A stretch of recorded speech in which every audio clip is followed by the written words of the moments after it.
The first bell. Waking in the industrial city? Have you ever wondered what it might feel like to wake in a city at the height of the Industrial Revolution? Not as an overseer or an inventor, but as one of the countless workers whose mornings began long before the sun. The day does not start with comfort, it starts with a bell. Before we step into the room, let us pause. Dim the lights if you have not already. Adjust your pillow. Allow your breathing to fall into its own slow rhythm. This will be a long and gentle story, without hurry. And if you drift into sleep before the first shift begins, that is not a problem. The factory bell will keep ringing, whether or not you are awake. The boarding house room. You open your eyes to a dim, cramped space. The air is heavy, not with warmth, but with damp and soot. The window is small, the glass smeared with smoke from chimneys outside. Your bed is a narrow wooden frame, with a thin mattress stuffed with straw. The straw crunches faintly as you move, carrying the faint smell of mildew. The blanket, patched and uneven, is heavy but not particularly warm. Beside you in the next bed, Sooty Sam coughs. His name is not Sam alone. Everyone calls him Sooty because his face always carries a smudge, no matter how much he scrubs. The cough rattles his chest, then fades. He mutters that the bell has not yet rung, though you both know it will come soon. The first bell. When it comes, the sound is harsh, metallic, and distant. It carries across the city, echoing between rows of brick houses. It is not a church bell, calling to worship. It is a factory bell, summoning workers to labor. The sound cuts through sleep, rattling windows, making dogs bark. In your room, Mrs. Pockets, the landlady, shouts up the stairs that anyone who misses the shift will still owe rent. Her voice is sharp, always counting coins even when none are in her hand. The bell is the true clock of the city. It wakes not just you but thousands. Its sound is as constant as the smoke that rises from chimneys. The myth of modern comfort. It is easy to imagine the Industrial Revolution as a time of rapid progress, of houses filled with new inventions and lives made easier. The truth is softer, slower, and less flattering. For most workers, life was not modern comfort, but narrow rooms, damp walls, and long hours. Historians still debate whether wages truly improved across the century, or whether the gains were swallowed by rent and prices. The myth of comfort serves those who wrote the accounts. The reality you feel in your bones is less generous. A step-by-step morning routine. You rise slowly, following the small rituals that shape each day. You sit up, letting the blanket fall, your breath misting faintly in the cold air. You pull on stockings that are stiff from yesterday's damp, the wool scratchy against your skin. You lace your boots, the leather cracked, smelling of coal dust. You wash your face in a basin of water, the surface already rimmed with soot that settled overnight. You comb your hair with a small wooden comb, its teeth broken, its work more symbolic than effective. These steps are not rushed, but they are not leisurely. They are simply necessary, performed in the same order every morning. Sooty Sam's morning. Sooty Sam rises with you coughing again. He jokes that the soot on his face saves him from washing. It makes him look respectably dirty. He pulls on his shirt, patched more times than can be counted. He mutters that the bell rings louder each year, though everyone knows it has always been the same. His words are not cheerful, not bitter, just part of the rhythm of waking. The sound of the city, outside, the city itself begins to stir. The sound of boots on cobblestone, the creak of cartwheels carrying coal, the hiss of steam from pipes, faint but steady. A dog barks, then another. A baby cries in the next building, muffled by brick walls. The sounds layer together until the street feels crowded, even before you step outside. A mild dilemma. On the small table sits a piece of bread, stale and hard. You could eat it now, easing the morning hunger, or save it for later when the workday feels longer. The choice is not urgent, but it lingers. You decide to tuck it into your pocket, the bread rough against the cloth. Later, in the mill yard it may feel like more. Mrs. Pockets and the rent. As you descend the narrow stairs, Mrs. Pockets greets you. She is already counting coins though none have been paid yet. She reminds you of rent due at the end of the week, her voice sharp, her eyes quick. She insists she has no favorites, though she always spares a smile for those who pay on time. Her habit of jingling an empty purse has earned her nickname. Miss Pockets never lets you forget that coins are the true weight of the boarding house. You nod politely and step past her, the smell of cabbage already rising from her kitchen. Myth of the sleeping city. Some imagine that industrial cities slept at night, quiet and still. But records show otherwise. Night shifts worked through the dark, foundries glowed, trains rumbled even before dawn. The city was never truly silent, only quieter.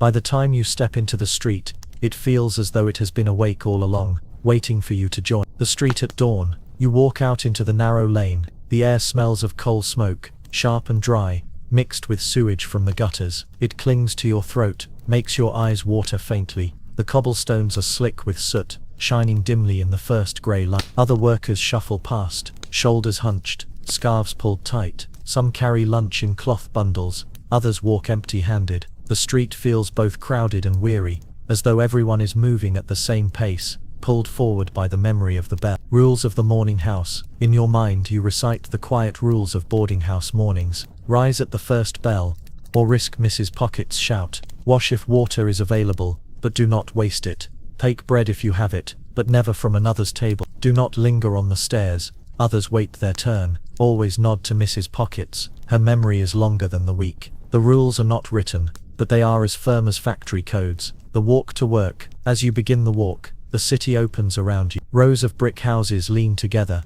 their windows smeared with soot. Chimneys rise above them, exhaling smoke in slow, steady streams. Shops remain closed, shutters drawn, but the factory looms ahead, its tall chimney already alive with smoke, its walls echoing with the sound of machines stirring. The path is crowded with others walking the same way, their faces set, their steps even. It is less a crowd than a procession, slow but steady, guided by the same bell. The soft cadence, the city exhales, the chimneys rise, the bell rings again, echoing between brick walls, and you, walking slowly toward the factory, feel the weight of the day already pressing, steady and sure. The bell hums, the street murmurs, and you drift deeper into the rhythm of the industrial morning.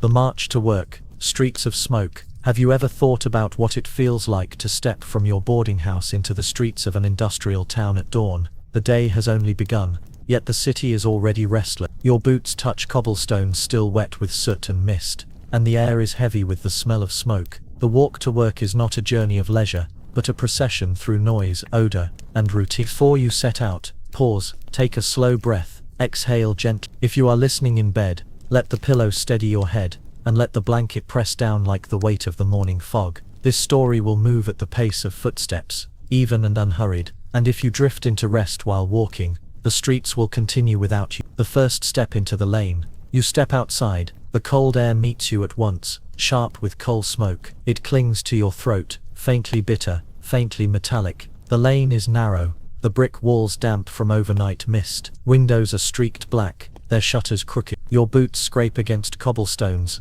the sound sharp in the early stillness. From another doorway, Sooty Sam emerges, rubbing his hands together. He mutters that the air tastes of chimney again. It always does. The sound of the street. The city is not quiet. Cartwheels creak over uneven stones. A horse snorts, stamping its hooves. A vendor calls out faintly, selling bread that smells faintly burnt. Somewhere, a hammer strikes iron, steady and dull. The sounds mingle into a kind of music, a rhythm of industry. It is not cheerful, but it is constant. The street speaks in clatter and hiss. Myth of progress. Later accounts describe these streets as avenues of progress. They speak of paved roads, bright shops, and bustling prosperity. The myth smooths over the reality is slower and dirtier. Crooked lanes, open drains and smoke that never lifts. City records show repeated complaints of foul air, of gutters clogged with refuse, of water thick with waste. Progress was real, but so was discomfort. Walking here you feel both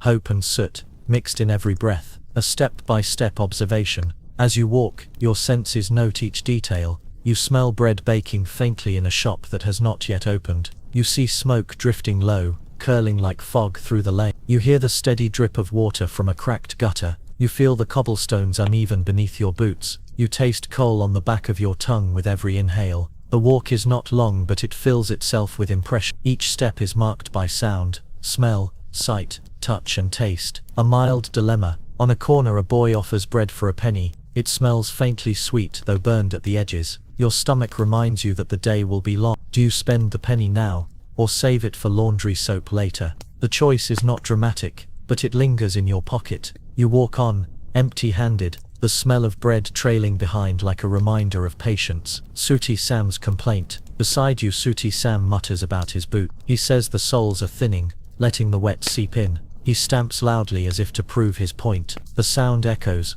hollow and damp. He declares that no invention yet has thought to make boots that last a season. You smile faintly, though he does not see. His complaint is as steady as the factory bell. The myth of cleaner air. Some believed that the smoke of industry was a sign of progress, even health. Writers spoke of productive air and the perfume of prosperity. But records from doctors tell a quieter story: coughs, chest pain, and lungs lined with soot. Historians note that mortality rates in crowded cities were higher than in the countryside. The myth of clean progress comforted those far from the chimney. The reality you taste now is thick, acrid, and sharp. Mrs. Pockets at the shop window. You pass a row of shuttered shops. In one doorway stands Mrs. Pockets, jingling her empty purse. She peers at the display of buttons in a haberdasher's window, muttering about their price. She insists they are rising every week, though she buys none. She notices you walking and calls out that rent will not wait for payday. Her voice is as steady as the chimneys,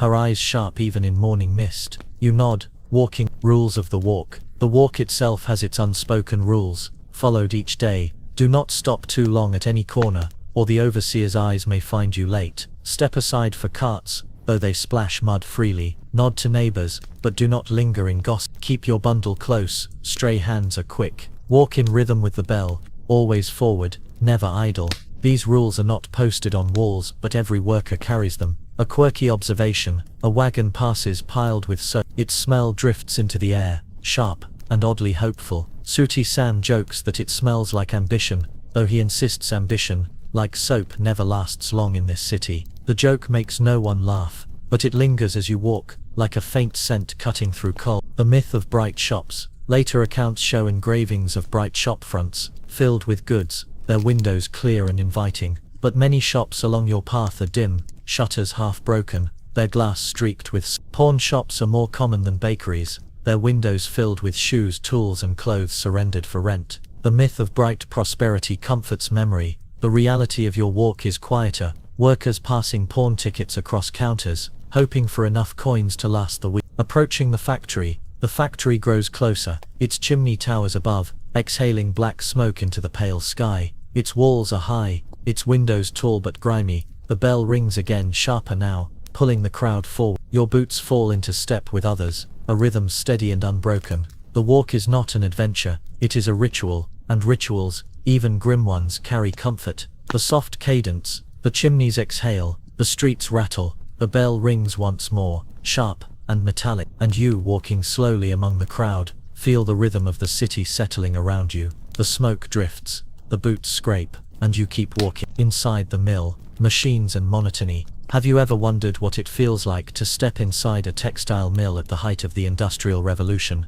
not as a visitor or a gentleman in fine clothes, but as a worker arriving for another long day among machines that never seem to sleep? The air changes as soon as you cross the threshold, heavier, louder, and filled with rhythm. Before we begin, pause again, breathe slowly, exhale gently. If your pillow presses against your cheek, let it hold you. This chapter will move with the same pace as the machines themselves, steady, repetitive, relentless, and if you drift away while they hum, the looms will keep working without you. The first step inside. The factory doors open with a groan. A smell strikes first: oil, grease, and damp cotton fiber. It is thick, clinging to your clothes, your hair, your throat. The floor is already wet from mopping, though soot still streaks the boards. Above, tall windows let in grey light, though much of it is smothered by grime. The sound rises next, a low hum that builds with every step, until it fills the body. Your ears buzz as though they are part of the machinery. The myth of orderly progress. Illustrations from the time show mills as neat, almost serene halls, with workers neatly placed among tidy machines. The myth is comforting. Industry as progress, smooth and precise. The reality is rougher, machines rattling, floors slick, air clogged with lint. City reports mention accidents, noise, and the constant haze of fiber dust. Progress was real, but it was not clean. Standing here, you feel less like part of invention and more like part of a long, grinding rhythm, a step-by-step entry routine. Each worker has their ritual upon entering. Wipe boots on the mat, though soot still trails behind. Clock in at the overseer's desk, his quill scratching loudly. Collect oil rag and spindle hook, tools that fit into the palm. Walk to assigned machine, weaving through rows that tremble with motion. Place hands on frame, steadying yourself as though greeting an old acquaintance. The routine does not vary. It shapes the day before the first thread is touched. Clara Quickfingers. Near your row works Clara Quickfingers. She is small, barely taller than the machines, her hands quick and certain. She darts between spindles, tying loose threads with a speed that earns her name. She grins at you briefly, a flicker of expression before she bends again to her work. Her presence makes the monotony lighter, though her fingers are always stained with oil. She hums a tune beneath the roar, too quiet to hear fully, but steady. The sound of the looms. The looms speak louder than any voice. They pound, rattle, and thrum. Each strike is sharp, like a hammer on metal. Each vibration shakes the floor. The noise is not random, it has rhythm. It becomes like a clock, marking time in beats rather than minutes. At first, the sound overwhelms, but as hours pass, it folds into the background, steady as breath. A mild dilemma. Your thread frays on the spindle. You could keep the machine running, risking a snap that will tangle yards of cotton, or you could stop it briefly, drawing the overseer's frown for slowing output. Neither choice is heavy, but both carry weight in the monotony of the day. You decide to mend it quickly, fingers fumbling in oil, the machine trembling around you. The overseer glances but says nothing. The rhythm continues. Sooty Sam at work. Sooty Sam stands a row away, wiping his forehead with his sleeve. His face is already streaked black, as if soot finds him more eagerly than others. He mutters that the machines grow louder each year, though everyone knows it is the same. He drops a spindle hook, curses softly, and bends slowly to retrieve it. His pace is steady, his complaints predictable, part of the daily chorus. Myth of efficiency. Pamphlets spoke of machines as efficient marvels, saving time and labor. Yet records reveal the opposite. Accidents, breakdowns, delays. Workers often patched machines themselves with string, cloth, or rags. Efficiency existed in theory. In practice, it was human hands that kept the gears moving. Clara Quickfingers proves it as she ties another thread in an instant, her work invisible to any pamphlet. A step-by-step machine task. You settle into your own rhythm, repeating the task that fills the day. Watch the spindle turn, eyes scanning for loose fibers. Tug gently at the thread, keeping it taut. Wipe oil on the joint, the rag darkening with grease. Adjust the frame, hands vibrating with the hum. Then step back, watch again, repeat. The task is simple, but endless.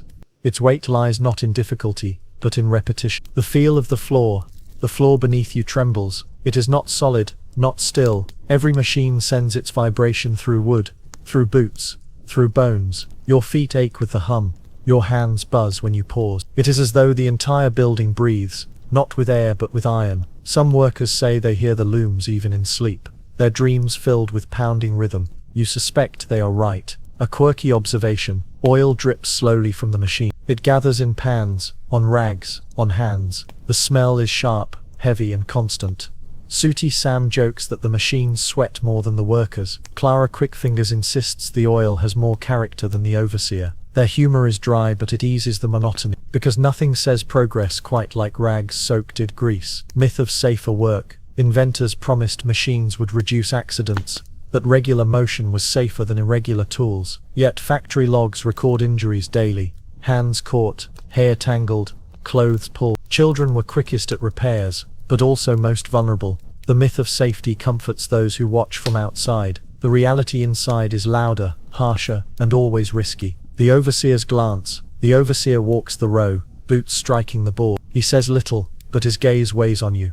A pause too long, a spindle too slack, and his eyes settle. The rules are not shouted, but they are clear. Work steadily, speak little, waste nothing. He passes, and the machines drown the sound of his steps again. The passing of hours. Time in the mill is not marked by clocks.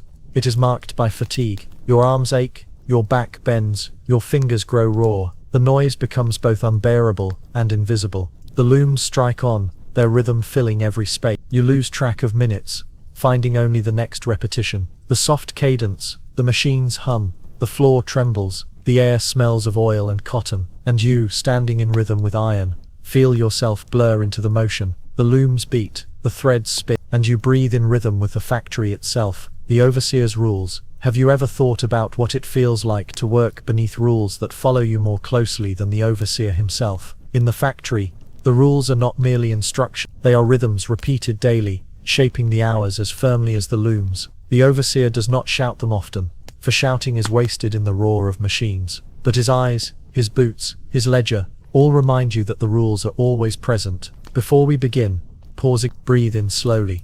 Exhale gently. Let your arms rest heavy by your side. This story will move at the same pace as the overseer's walk, steady, even, unbroken. And if you drift into sleep while the rules are recited, they will remain, ready to be repeated tomorrow. The overseer's presence. He enters the mill with the same certainty each morning. His coat is plain but clean, his boots polished though the floor is never free of soot. He carries a small notebook, its pages smudged with ink and grease. He does not speak at first. He walks, and that is enough. The workers straighten, threads are pulled tighter, movements grow sharper. The overseer's silence is a rule in itself. Never look idle when his boots strike the board. Myth of strict fairness. It is often imagined that factory rules were clear, fair and evenly applied. Posters and pamphlets from the time list them neatly. Punctuality, cleanliness, sobriety. The myth suggests order and justice. The reality was quieter and less tidy. Rules bent for some, tightened for others. Historians note fines unevenly applied,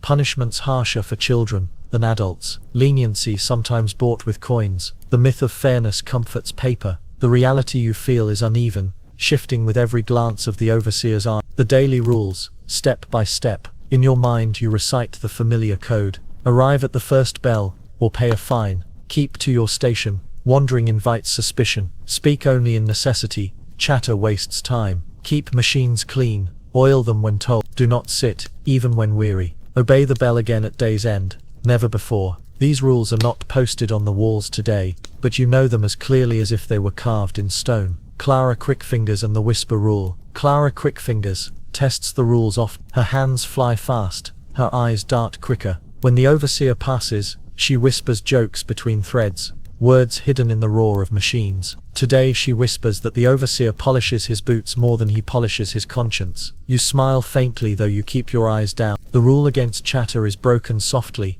and the punishment is avoided because the machines roar louder than any voice. Sooty Sam and the fine. Sooty Sam, however, is less subtle. He coughs loudly, pauses to wipe his face, and the overseer marks his note. At the end of the week Sam will owe a penny for idleness. He mutters that the overseer fines him for breathing too loud. He may not be wrong. The rule against wasting time is as broad as soot itself, covering everything, sticking everywhere. A mild dilemma. Your spindle jam. You could tug at it quietly, risking a snapped thread and a mark in the overseer's ledger, or you could raise your hand, calling for attention, drawing eyes and slowing the row. The choice is not heavy, but it weighs on the rhythm of your day. You decide to fix it yourself, hands fumbling, oil smearing your sleeve. The machine stutters, then steadies. The overseer does not glance. The rhythm continues. Myth of written order. Some imagine that rules posted on walls guided every motion. Engravings show neat placards, factory rules written in bold, but many mills relied less on paper and more on habit. Workers learned from fines, from glances, from muttered instructions. The rules lived in memory, not in records survive, but they tell less than the silence of the overseer's steps. Mrs. Pockets and the rent reminder. At the midday pause you step briefly outside. Mrs. Pockets is waiting by the gate, counting coins she does not yet have. She reminds you of rent again, her voice as sharp as the overseer's glance. Her rules are different but just as firm. Pay on time. Do not question her sums. Respect her cabbage, no matter how it smells. She smiles faintly as she walks away, her purse jingling empty. Even outside the mill, rules follow you. Quirky observations of the rulebook. Sooty Sam insists the overseer keeps 2 rulebooks, one for workers, one for himself. In the workers' book, fines for lateness. In the overseer's, exceptions for friends. Clara Quickfingers jokes that the second book is blank, filled only with polish for his boots. You imagine both books existing, smudged with ink and soot, more symbolic than binding, because nothing says order quite like rules that bend. A step-by-step account of punishment. You recall the small rituals of discipline, seen often enough. The overseer marks a name in his notebook. At week's end the pay envelope is lighter. Sometimes a worker stands before his desk, head bowed, while he lists infraction. Rarely, dismissal comes, a quiet final walk through the gates. Always the machines hum on, indifferent. The punishments are rarely dramatic. They are steady, like the looms, small cuts of coin and dignity repeated until they shape behavior. The overseer's walk. Afternoon passes marked by his footsteps. He does not need to shout. The sound of boots is enough. You sense his presence before you see him. Feel the hush of movement ripple down the row. Even Clara Quickfingers stills her whisper. The overseer's walk is the rule itself. Slow, steady, and always returning. Myth of strict silence. Some imagine mills as silent halls of labor, broken only by machine. But reality was softer, messier. Workers hummed, whispered, muttered. Children giggled though brief. The overseer tolerated what the machines already drowned. Silence was never perfect, only practical. The myth comforts memory. The reality was lived in glances, whispers, and coughs between beats of iron. Evening release. At last, the final bell rings. The overseer closes his notebook, his eyes scanning the row one last time. The rules end not with dismissal, but with repetition. They will begin again tomorrow. You step away from the machine, hands aching, ears buzzing. The rules loosen their hold, but they do not vanish. They wait, patient, as constant as soot. The soft cadence, the boots fade, the notebook closes, the looms still their rhythm, and you walking slowly from the row, feel the weight of the rules lingering in the air. The bell softens, the silence grows, and you drift into the slow release of evening.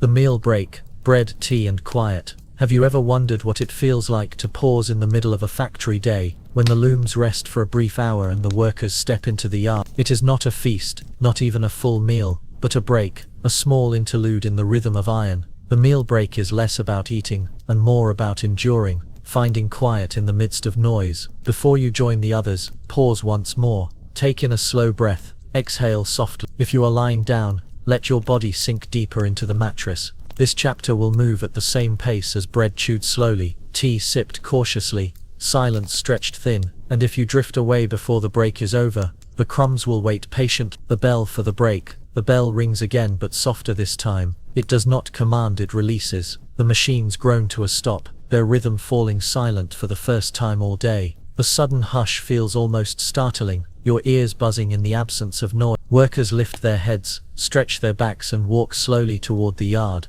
The overseer stands by the gate, notebook closed for now though his eyes still scan. The mill yard. The yard is narrow, enclosed by brick walls, streaked with soot. The ground is damp, a mixture of mud and coal dust. A few barrels line the wall, their tops used as tables. Workers gather in small groups, unwrapping cloth bundles. The smell is simple: bread, cheese, weak tea, sometimes onions or fish. It is not rich, but it fills the air in place of oil. For a moment, the yard feels less like a factory, and more like a pause. Myth of hearty meals. Later stories speak of industrial workers eating hearty loaves, thick stews and generous meat pies. The myth paints the break as a time of strength and satisfaction, but letters and records suggest otherwise. Many workers brought stale bread, perhaps a scrap of cheese, often nothing at all. Tea was weak, sometimes little more than warm water with leaves. The myth of hearty meals comforts memory. The reality is quieter: bread that crumbles, tea that cools too quickly, hunger that never fully leaves.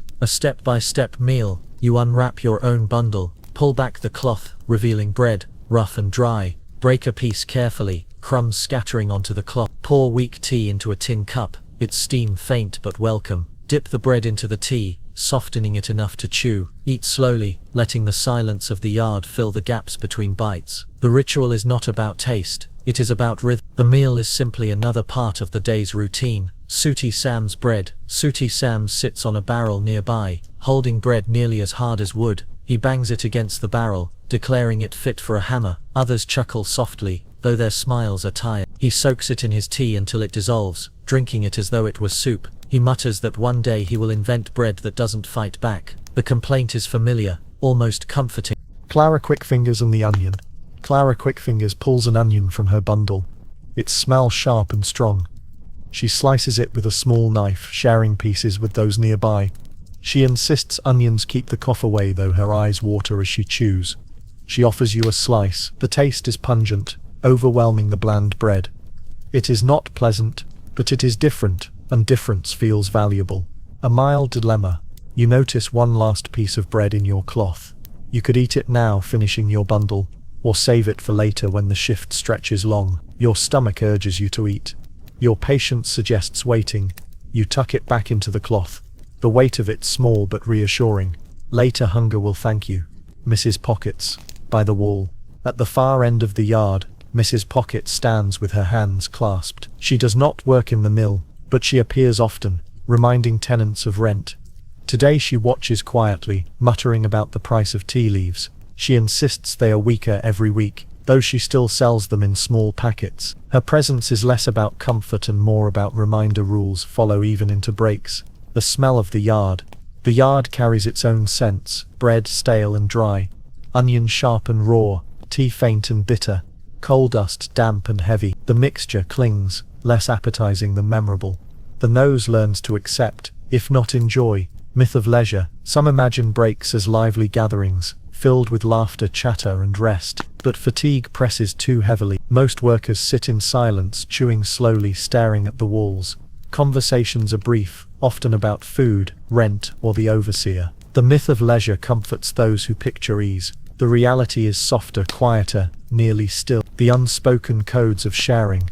In the yard, food carries its own rules. Offer a piece if someone stares too long, even if small. Do not boast of meat unless you have enough to share. Tea may be borrowed, but cups must be returned. Onions can be divided. Cheese is rarely given. Never refuse a crumb from a child worker. They offer with pride. These codes are not written, but they bind the meal as firmly as any overseer's rule. Quirky commentary. Clara Quickfingers jokes that her onion tastes like ambition, sharp, strong, but fleeting. Sooty Sam mutters that his bread tastes like regret baked twice. The humor is thin, but it carries lightly across the yard, because nothing says progress quite like chewing on ambition and regret at midday. The end of the break. The bell rings again, sharper now. The yard stirs reluctantly. Bundles are tied, crumbs brushed away, cups drained. The overseer's eyes sweep once more, his notebook ready. The pause is over. The rhythm of machines waits inside, steady and unbroken. The soft cadence.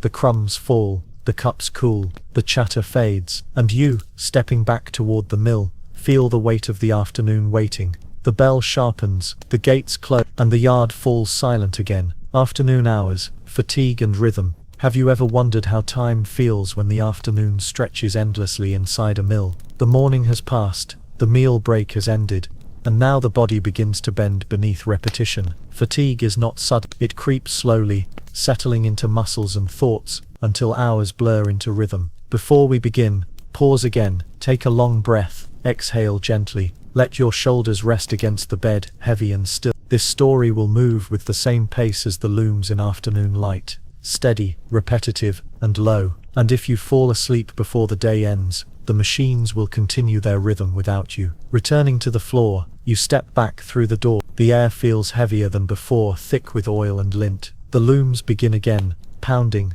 rattling, thrumming. The sound is immediate, filling every space until silence feels like a forgotten dream. The overseer nods once, and the workers return to their posts. The rhythm begins anew. The myth of productivity. Pamphlets praised factories for their efficiency, boasting of output and speed. They showed rows of machines producing endless cloth with ease. The myth is of tireless productivity. The reality is fatigue, workers slowing, mistakes multiplying, accidents more frequent in afternoon hours. Historians note that production often dipped after midday, though records rarely admitted it. The myth comforts progress. The reality is your arms aching as you lift the same threads once more. A step-by-step rhythm of work. The afternoon task repeats, but more slowly. Grip the spindle with tired fingers. Guide the thread, watching for fray. Wipe oil though the rag is already soaked. Adjust the frame. Shoulders stiff. Step back, breathe, repeat. The steps blur together until they feel less like choices and more like the body's reflex.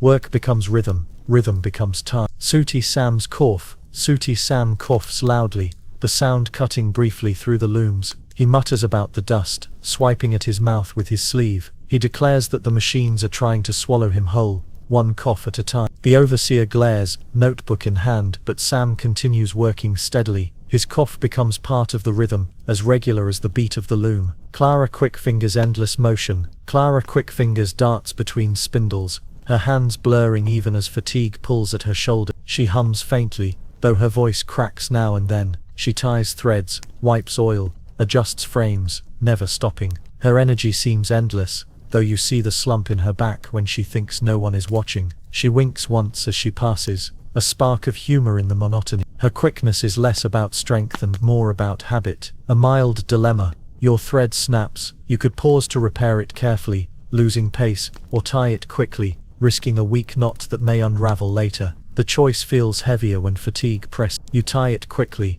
hoping it holds. The loom pounds on indifferent. The knot holds for now. The feel of fatigue, your body shifts slowly into weariness, arms ache with repetition, feet throb from hours on vibrating floors, eyes sting from lint that drifts invisibly, catching in lashes, your breath feels shallow, pressed by the dust. The fatigue is not sharp, it is dull, constant, like a weight that grows heavier with each hour. Myth of unbroken machines. Some accounts praised machines as perfect, their operations smooth and unyielding, but reality shows frayed belts, snapped threads, gears that slipped. Records reveal frequent breakdowns, repairs improvised by workers with rags and knives. The myth of perfection comforts invention. The reality is Clara Quickfingers crouching to tie a belt with twine, her hands black with grease. The overseer's boots. The overseer passes again, his boots striking slow and steady. He writes in his notebook, though no one sees what he records. The sound of boots is louder than any voice. It cuts through fatigue, pulling shoulders straighter for a moment. Then,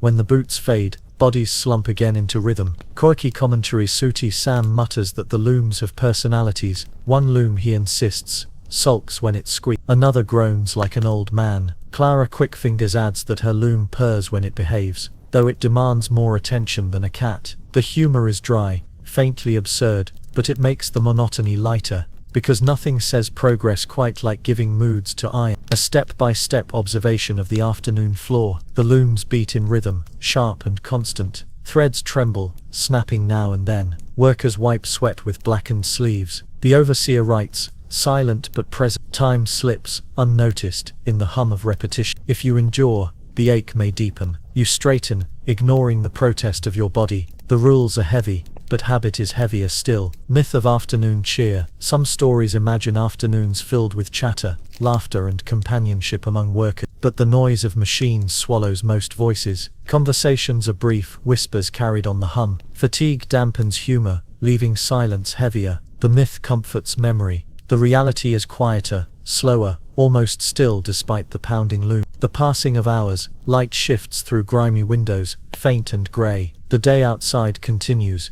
but inside, only rhythm marks time. Machines pound, bodies move, overseer walks. The cycle repeats, endless. You lose count of repetitions, of threads tied, of oil wiped. The afternoon stretches without edge, a flat plane of sound and motion. The soft cadence, the loom beats, the oil drips, the boots echo, and you, weary but steady, sink into the rhythm of the floor. The hours blur, the fatigue deepens, and the day carries on without pause. The walk home, suit, gossip and shop windows. Have you ever thought about what it feels like to walk home at the end of a factory day? Not a stroll of leisure, but a slow procession through streets heavy with smoke, weary faces, and the faint smell of food that is more promise than reality. The work has ended, but the city has not. It hums on, even as you step away from the mill. Before you begin the walk, pause, breathe in, exhale slowly, let your hands rest still, as though folded behind your back. This chapter will move with the same pace as footsteps on cobblestones, steady, soft and even. And if your eyes close along the way, the streets will continue without you. Workers step out, shoulders slumped, boots dragging. The overseer closes his notebook, tucks it beneath his arm and disappears into his own lane. The machines fall silent behind the walls, though their rhythm still echoes faintly in your ear. You walk out into the grey air, the factory chimney still pouring smoke into the sky. The smell of the street outside is crowded. Coal smoke drifts low, mixing with the smell of sewage and gutter. Yet other scents linger too. Meat pies cooling in bakery windows, onions frying faintly in distant pans. The mixture is strange, smoke, waste and hunger all at once. Your nose catches each in turn, never comfortable, never empty. The myth of prosperous streets. Engravings from the period often show broad streets, neat rows of shops, workers walking home in tidy clothes. The myth is of prosperity, of industry lifting all lives. The reality is narrower lanes, soot-streaked walls, and weary crowds. City records list pawn shops and lodging houses outnumbering bakeries. The myth comforts memory. The reality is beneath your boots, cobblestones slick with coal dust. A step-by-step evening walk. Your journey follows its own small ritual. Step away from the mill gates, boots striking slowly. Walk with the crowd, shoulders brushing others. Past the first row of shops, shutters half closed. Pause briefly at the bakery. Inhale the smell of pies. Continue on, street narrowing, lamps unlit until dusk deepens. The steps are simple, the walk familiar, yet each evening feels slightly different. marked by scent, sound or passing gossip. Sooty Sam's commentary. Sooty Sam walks beside you coughing once, then muttering. He says the pies in the bakery smell like courage but taste like disappointment. He laughs at his own joke, though it fades quickly into a sigh. He pauses at the pawn shop window staring at a row of boots displayed like trophies. He mutters that his own could join them soon. The words are half complaint, half truth. Clara Quickfingers skip. Clara Quickfingers trots ahead, lighter on her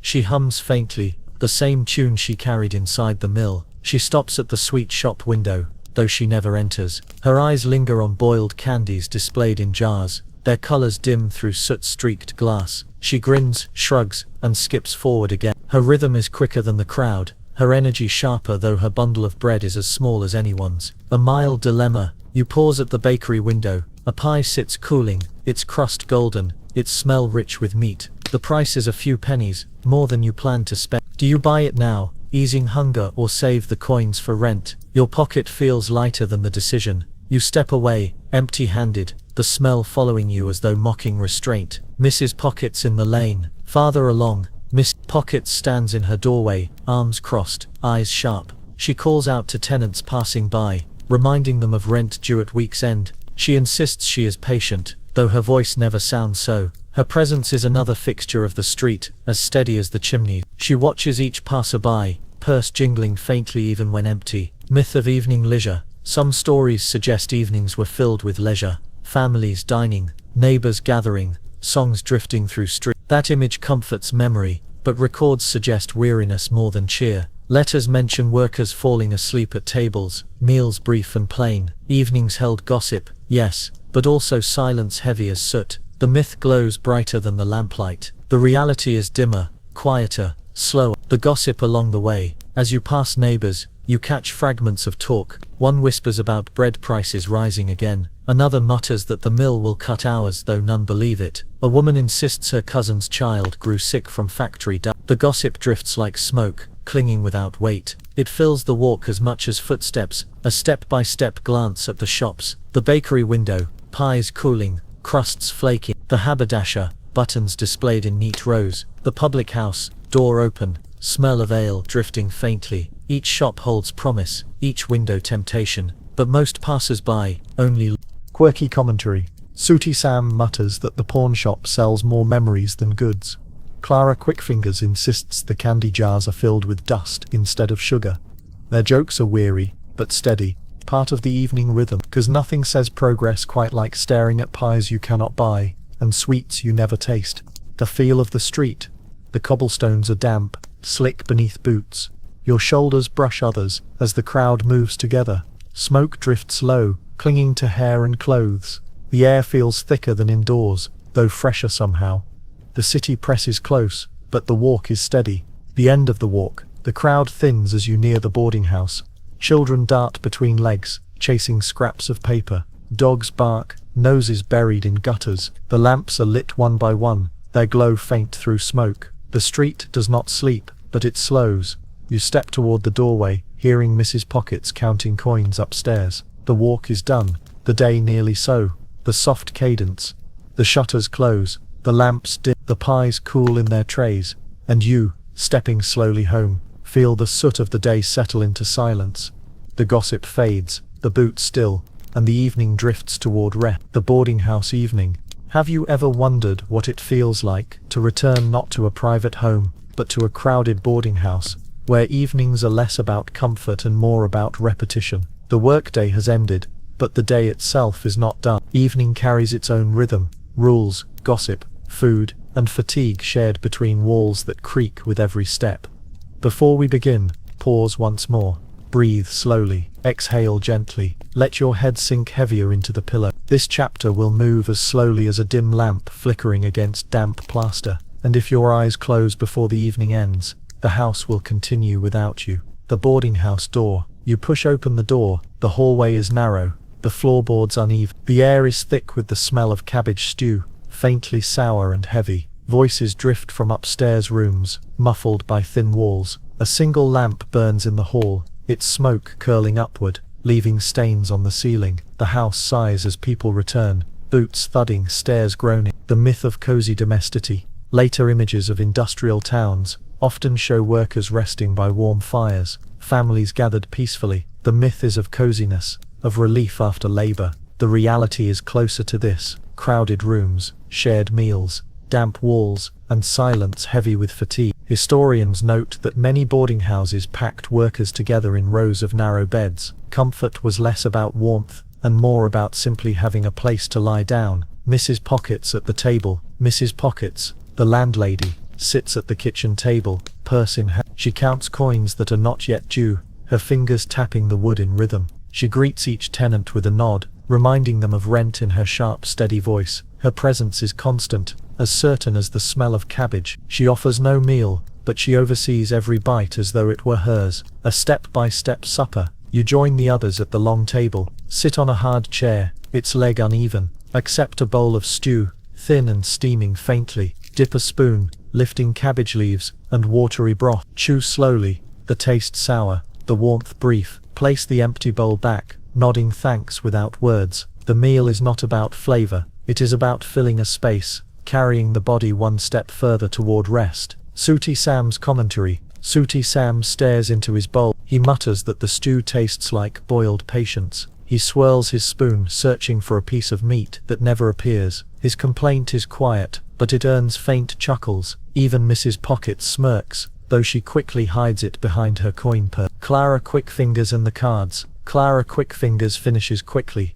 then pulls a deck of cards from her pocket. The cards are worn, their edges frayed. She deals them onto the table, inviting anyone to play. Her energy lingers even in the evening, though her eyes droop with fatigue. She jokes that the cards are luckier than the stew, though both are equally thin. A few workers join, moving cards slowly, more for habit than for winning. A mild dilemma. You feel the weight of a single penny in your pocket. You could join the card game, risking it in the hope of doubling your coin, or you could keep it, saving for bread tomorrow. The choice is small, but it lingers. You place the penny back in your pocket, hearing its faint clink. Tomorrow feels heavier than luck. The smell of evening. The boarding house carries layers of scent. Cabbage stew sour and clinging. Damp plaster, musty and cold. Lamp oil burning faintly bitter. Boot leather drying by the door. Together they form the smell of evening. Not pleasant, not unpleasant, simply steady. Myth of privacy. Some imagine boarding houses as private rooms,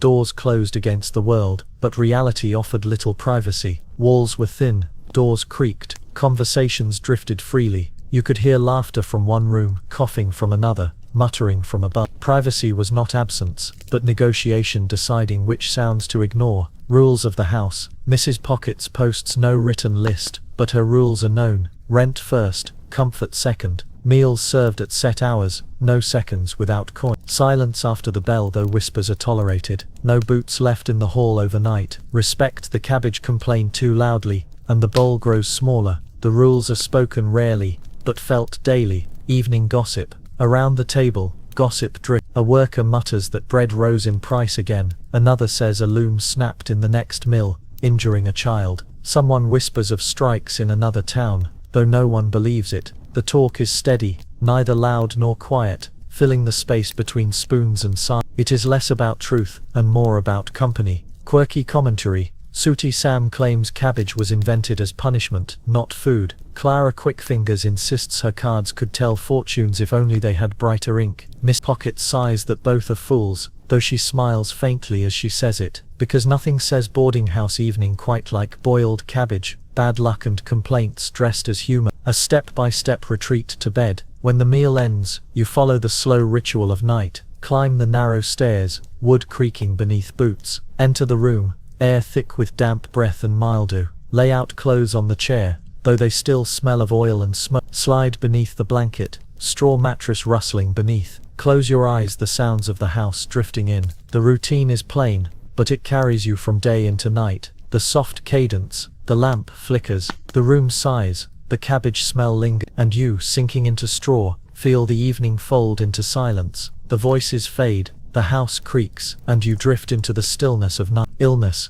accidents, and remedies. Have you ever wondered how the body endures when soot and fatigue settle too deeply, when coughs echo louder than machines, and small accidents mark the skin day after day? In the industrial city, illness and injury are not sudden drama, they are steady companions, quiet but constant. Every worker knows them, and every boarding house carries their sound. Before we begin, pause again, take a slow breath, exhale gently, let your hands rest still. This story will move as slowly as remedies steeping in water, and if you drift into rest before they are finished, the cures will wait quietly for you. The cough, it begins in your chest, low and steady, the air of the mill thick with lint, makes every breath heavier. You cough into your sleeve, muffling the sound. Across the room, Sooty Sam coughs louder, rattling, his voice hoarse. He jokes that the soot in his lungs has claimed permanent residence. His humor is weary, but it lightens the weight of sound. The myth of industrial health. Pamphlets spoke of progress bringing better lives, cleaner cities, healthier workers. The myth is of strong bodies hardened by labor. The reality is softer, slower, sadder.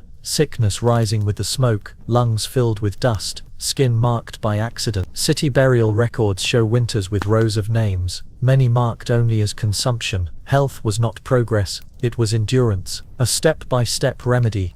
Onion poultice. Old cures linger in the boarding house. Mrs. Pockets insists on her method for easing a cough. Slice an onion. It smells sharp and stinging. Wrap the slices in cloth, pressing them flat. Lay the cloth against the chest, its dampness cold at first. Hold it there, letting the sharpness seep into skin. Remove it only when the onion has grown warm and limp. The cure may not chase illness, but it passes the evening, and passing the evening is its own kind of healing. Clara Quickfingers, and the bandage. Clara Quickfingers appears with her hand wrapped in cloth. She caught her fingers on a spindle, a cut shallow, but painful. She unwraps it at the table, showing skin red and raw. Mrs. Pocket scolds her, dabbing goose fat on the wound, binding it with rag. Clara winces, then grins, declaring the bandage makes her look heroic. The humor softens the sting. A mild dilemma. You have a small cut on your palm, caught by thread. You could wash it with the last clean water in your basin, or save that water for drinking tomorrow.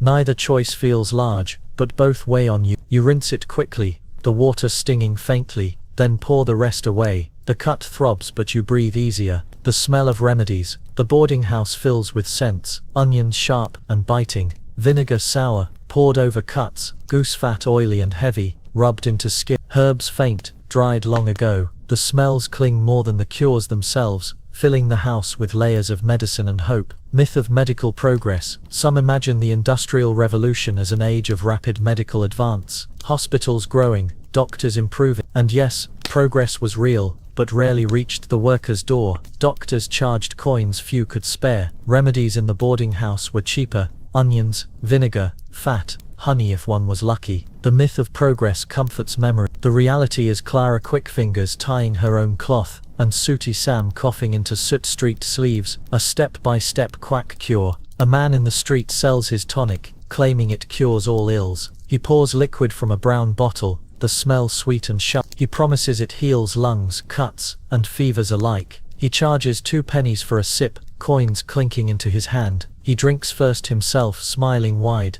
though no one believes. Workers buy anyway, more for hope than taste. The tonic tastes of sugar and spirit. It soothes briefly, then fades. The cure is not cure, but ritual. Sooty Sam's philosophy. Sooty Sam insists beer is better medicine than any tonic. He claims it clears dust from the chest, and strengthens the back. He lifts his mug as proof, though his cough interrupts him. The others laugh faintly, not because it is true, but because it is familiar. His philosophy is less about health, and more about patience. Rules of remedies. In the boarding house, cures carry their own rules. Share an onion slice if asked. Vinegar must be returned, even if watered down. Goose fat is precious. Do not waste it on scratches. Tonics may be tried, but never trusted. Always complain about the cure, even if it helps. The rules are not written, but they shape every remedy. Myth of sudden recovery. Some imagine illness lifting quickly with rest, remedies working in days, but reality is slower. Coughs linger for weeks, cuts fester, heal, scar, bodies bend, mend, and bend again. Recovery is not sudden, it is simply another rhythm drawn out across time. The evening of remedies. The house quiets. Clara flexes her bandaged hand. Sooty Sam coughs once more, then lies down. Mrs. Pockets tidies onion skins, muttering about waste. You touch your palm, the cut still raw but clean. The remedies are small, the illness is light. Yet the evening passes, and that is enough. The soft cadence, the onion smell lingers, the cough softens, the fat gleams faintly on cloth, and you, lying back in straw, feel the remedies fade into silence. The cures wait, the night deepens, and you drift into uneasy rest. Sunday rest and waiting for tomorrow. Have you ever wondered what rest feels like when the body has known only soot and repetition? In the industrial city, Sunday is not freedom, it is pause, a single day marked not by luxury, but by slower steps, church bells, and bread eaten more patiently. Before we begin, pause as well. Breathe in slowly, exhale gently, let your blanket rest heavy, let your pillow cradle your head.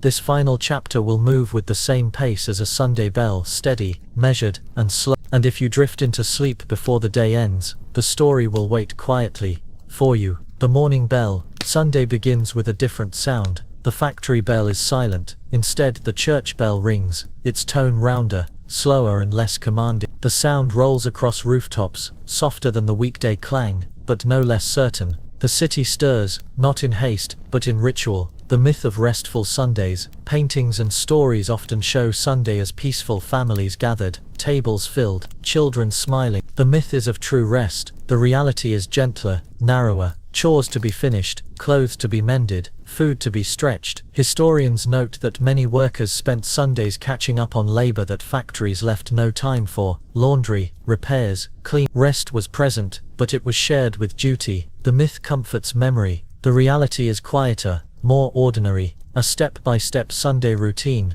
The day follows its own small pattern. Rise later than usual, the absence of the factory bell giving an hour's grace. Wash clothes in cold water, scrubbing soot with weary hands. Hang garments to dry in damp rooms, their smell lingering. Mend stockings with needle and thread, eyes straining in dim light. Sit briefly, hands still, listening to the church bell again. The rhythm is slower but still a rhythm. Sooty Sam and the Sunday wash. Sooty Sam grumbles at the basin. He insists soot multiplies when scrubbed. His shirt darkens the water instantly, leaving him muttering that the city itself is inside his sleeve. He holds it up, still streaked, and declares it clean enough for a saint. His complaint is steady, but his effort is sincere. The Sunday wash is less about perfection than about starting Monday slightly light. Clara Quickfingers and the bread. Clara Quickfingers appears with a small loaf. She saved it all week, unwrapping it carefully as though it were treasure. She slices it into thin pieces, sharing with those nearby. The bread is stale, but dipped in weak tea it's soft. She laughs that nothing tastes so fine as bread eaten without a bell ringing behind it. Her joy is small but it lingers, a mild dilemma. You hold the last bit of bread from your own bundle. You could eat it now, enjoying the slow day fully, or save it for Monday when hunger presses harder. The choice rests heavy in your hand. You break it in half, one piece now, one piece tucked away. Patience divide. The church service. By mid-morning the street fills with workers in their best clothes, patched but brushed. The church doors open, incense faint in the air. The pews creak as bodies settle, weary but present. The priest speaks, his voice rising above coughs and murmurs. Prayers are mumbled more from habit than conviction.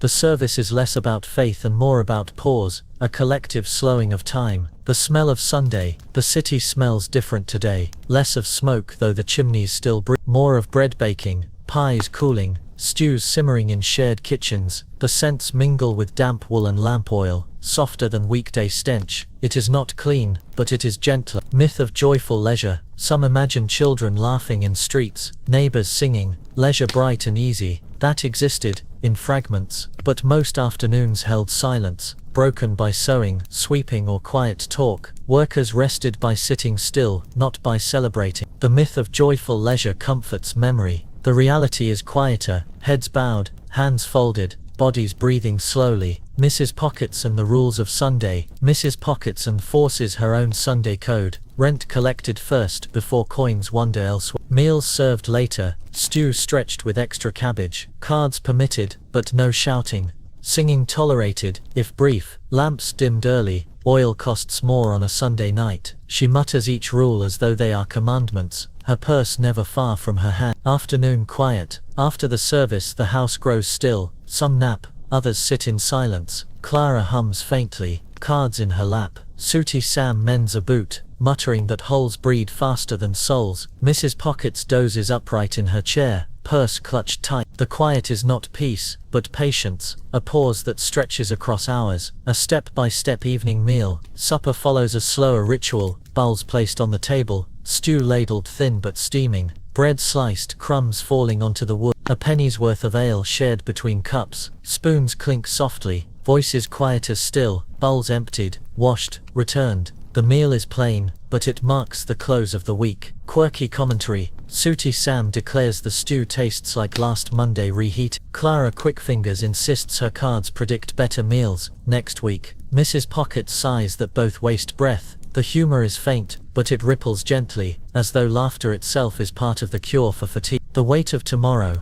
As the evening deepens, thoughts turn quietly to Monday. The bell will ring again, the looms will hum, the overseer's boots will echo. Rest is brief, but enough to carry bodies into the next week. The weight of tomorrow is heavy, but familiar. The soft cadence, the bells fade, the stew cools, the lamp smokes faintly, and you, lying beneath your blanket, feel Sunday fold into silence. The week waits, the city hums, and you drift slowly into